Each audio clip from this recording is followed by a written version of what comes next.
Breaking news. తనను ఫోన్లో వేధిస్తున్న ముగ్గురు యువకులపై ఓ బాధితురాలు పోచారం ఐటీ కారిడార్ పోలీసులకు ఫిర్యాదు చేసింది. తన పేరుతో నకిలీ అకౌంట్ ఓపెన్ చేసి ఫోటో పెట్టి అసభ్యకరమైన కామెంట్స్ పెడుతున్న ముగ్గురిపై కంప్లైంట్ చేసింది.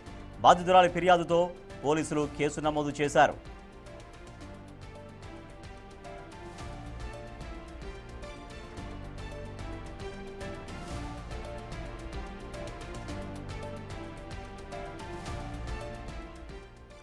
ఇన్ఫ్లుయెన్సర్ ప్రమోద్ కుమార్ వేధింపులు తట్టుకోలేక సోషల్ మీడియాలో వీడియో కూడా రిలీజ్ చేసింది బాధితురాలు.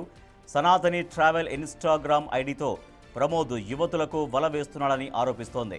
తనను అసభ్యంగా దూషించడం, బెదిరించడం, బ్లాక్మెయిల్ చేస్తున్నట్లు ఆవేదన వ్యక్తం చేసింది. ఆ ముగ్గురు యువకుల నుంచి తనకు రక్షణ కల్పించాలంటోంది బాధితురాలు. సంవత్సరంన్నర క్రితం వేరే వాళ్ళతో గొడవ పెట్టుకొని ఆ గొడవలో నాతో వచ్చి మాట్లాడి నేను ఎటువైపు న్యాయం ఉందో అటువైపు మాట్లాడినందుకు నా మీద కోపంతో నా మీద అరిచి ఫోన్ నెలకేసి కొట్టి నన్ను బ్లాక్ చేశాడు.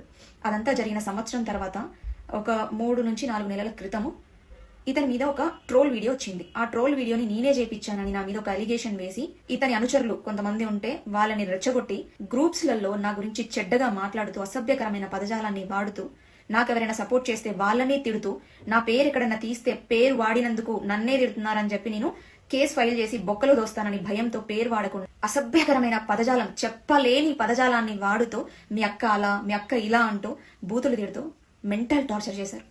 ఆ మెంటల్ టార్చర్ కి నేను వారంలో 3 నుంచి 4 కిలోల వెయిట్ లాస్ అయ్యాను. హెల్త్ డ్యామేజ్ అయ్యి ఇప్పటికి కూడా నేను రికవర్ అవ్వలేకపోతున్నా. ఒక సంవత్సరంన్నర క్రితం వేరే వాళ్ళతో గొడవ పెట్టుకొని ఆ గొడవలో